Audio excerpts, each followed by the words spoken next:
आगे बढ़ेंगे। भारत के एयर स्ट्राइक और ऑपरेशन सिंदूर के बाद से पाकिस्तान की आर्थिक स्थिति डामाडोल हो गई है। 10 मई के बाद से देश में महंगाई चरम पर है। जरूरी सामानों की कीमतें आसमान छू रही हैं। इधर पाकिस्तान भारत के हमले के डर से सैन्य खर्च पर लगातार बजट बना रहा है और इन दिनों ज्यादा खर्च भी कर रहा है। सिंधु जल संधि रद्द होने से पाकिस्तान में फसल पर बेहद बड़ा और बुरा असर पड़ा है। दरअसल भारत की रणनीति पाकिस्तान की आर्थिक तबाही है।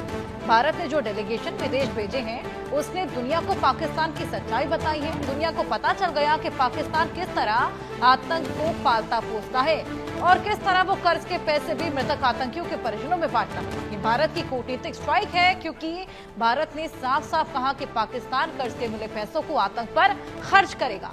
अब खबर है कि आईएमएफ कर्ज की दूसरी किस्त देने से पीछे हट सकता है।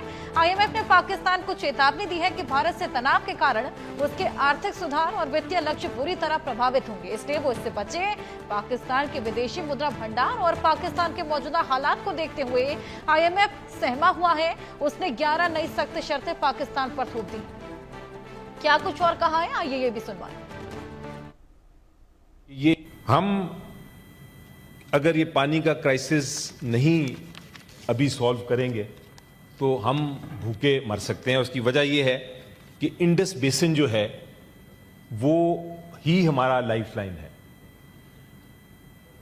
3/4 जो पानी हमारा आता है सर टोटल बाहर से आता है।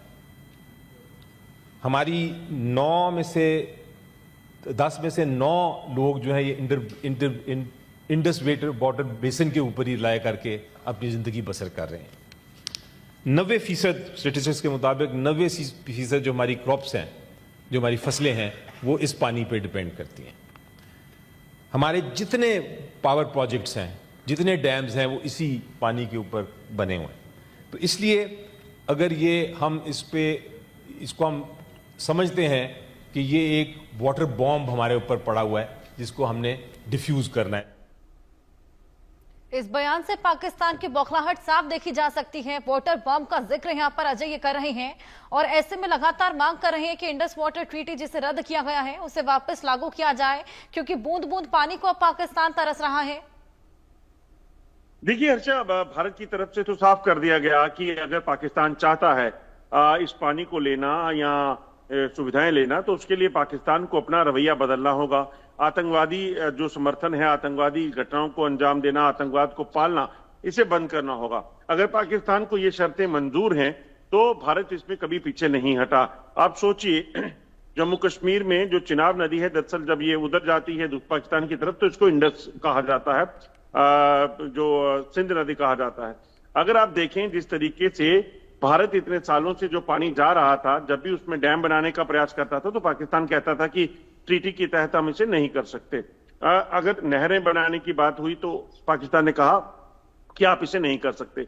भारत ने उस चीज को माना, मगर उसके एवज में अगर आप देखें तो पाकिस्तान ने क्या किया? पाकिस्तान ने यहां पर पहलगाम किया, पाकिस्तान ने यहां पर पुलवामा किया, पाकिस्तान ने यहां पर उड़ी किया। तो ये हमले करके पाकिस्तान आतंकवाद को चलाता रहेगा। हजारों लोगों की खून से हाथ रंगे हैं पाकिस्तानी सेना के, आईएसआई के और सरकार के, और वो चाहती है कि भारत उसके लिए अच्छा सोचे। वो कैसे मुमकिन होगा? पाकिस्तान की तरफ से पाकिस्तान को साफ कह दिया गया भारत की तरफ से कि खून और पानी एक साथ नहीं बह सकता। अगर पाकिस्तान आतंकवाद बंद नहीं करेगा तो इस मुद्दे पे कोई चर्चा नहीं होगी, नहीं होगी, नहीं होगी। इसके अलावा कोई भी और दूसरा रास्ता नहीं है। पाकिस्तान हाफिज सईद, मसूद अजहर, तमाम जो आतंकी कमांडर वहां बैठे हैं वो भारत के हवाले कर दे, या फिर इस पूरे सिलसिले को बंद कर दे, आतंकवाद के सिलसिले को, अपनी जमीन जो है वो आतंकवादी घटनाओं के लिए जो देता है उसे बंद कर दे। तभी जो है इस चीज को हल किया जा सकता है। इसके अलावा और कोई तरीका नहीं है। अगर पाकिस्तान को ये चीज समझ आती है तो पाकिस्तान इसका फायदा लेगा, वरना भारत में या खासतौर पर जम्मू कश्मीर में जहां से ये नदियां बहती हैं, इन नदियों का पानी अभी हजारों लाखों लोगों को पाकिस्तान ये बात समझ ले उसके लिए उतना ही फायदेमंद रहेगा। बहुत शुक्रिया आपका तमाम जानकारियां हमारे साथ साझा करने के लिए।